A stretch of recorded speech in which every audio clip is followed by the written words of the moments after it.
Cyrus posting this. I do want to say that I've been very vocal for my support for everyone besides Donald Trump. I've heavily supported Bernie, I've heavily supported Hillary. I still think that in her lifetime she deserves to be the first female president. And that's what makes me so sad. I want to know what she's fought for. And every time I hit the street, I say to people, what has she done other than as senator? She's got a post office named and a road named. And you know, Miley Cyrus, this is a lesson for you and all of your Hollywood elite friends, that you don't have any power, any control. We don't give a damn what you think or what you say. And you know what? Get over yourself. You sing well, keep on singing. And that's enough about politics. Okay, I think we'll leave it there, Queen. Sheriff. Drama queen. Yeah, listen, I wasn't exactly happy in 08 and 2012. Yeah, but we didn't protest. I mean, I didn't protest. I didn't cry. Didn't act like a baby. You know, good grief. Grow up, you people. You know, if you need counseling over a presidential election, you're a mess to begin with. Dog therapy. They're bringing in dogs to the campuses and safe spaces. Safe house, little safe spaces, free counseling sessions. What a bunch group of wusses. therapy. Hug it out. Hug it out. Yeah. Coming up, President-elect Donald Trump had a busy morning in D.C. after meeting with the president at the White House. Well, Mr. Trump and the vice president-elect Mike Pence, they met with Speaker Ryan on Capitol Hill.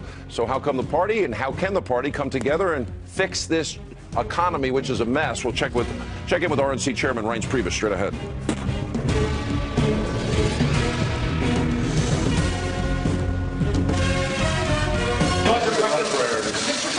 Really good.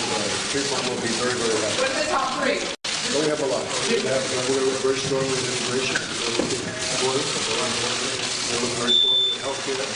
And we're looking at jobs. Big league jobs. That was President-elect Donald Trump earlier today on Capitol Hill, detailing his administration's priorities. Now, Mr. Trump, along with Vice President-elect Mike Pence, met with Speaker of the House Paul Ryan during their visit to Washington today. Now, the voters have spoken, and exit polls show that 69% of voters said they were dissatisfied or angry with how the federal government was working. So, what are they going to do to fix it? Here now, RNC Chairman Reince Priebus is with us.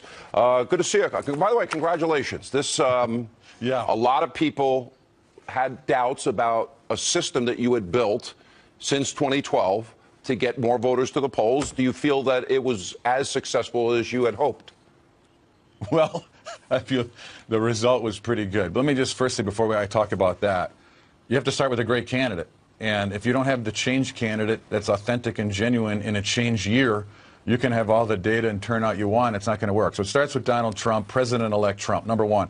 But number two, you know, we've been working for 4 years. We added, I was just looking before this interview, we added 300,000 more Republicans on the voter rolls through party registration in Florida.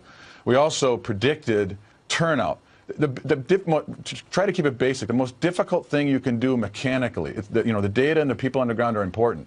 But you have to figure out what your prediction is for turnout so that you can actually try to figure out how many votes you need in the box in order to win.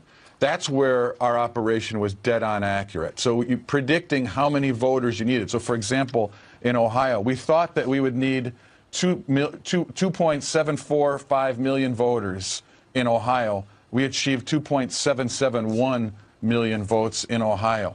And I can go through state after state like that, but having the margins down perfectly is where it all begins, and then the process of either adding voters to the rolls and or targeting, or both, is where the targeting and adding people in and then putting those people in the box is the process that we go through, and it's a 4-year program. So it's not just showing up 3 months before an election and saying, let's just start knocking on doors. It's a targeting program that started 4 years ago and culminated with a great candidate who really shocked the world. What do you make of the 69% of voters say they're dissatisfied? But we'll also go back to the Republican primaries, and 64% of Republicans felt betrayed by the Republican Party. Donald Trump was the outsider, was the change agent, and now he's got to work with many of those same Republicans. Do you foresee any problems, any conflict? You know, I don't see a lot of problems because I've gotten to know President-elect Trump very well. I know how he interacts with people in private. I know how gracious and personable he is. Look at what happened today. I mean, you don't get to where Donald Trump is, President-elect Trump. I got used to that. You do not get there by being a person who doesn't understand the audience, the situation he's in, and acting in a way that affects the best outcome for his agenda. That's what he's going to do. Let me just say, tangentially to that, the voters spoke, and they elected Republicans in the White House, the Senate, the House, and they did it with great fervor. And so the agenda of our party, and particularly the agenda of President-elect Trump,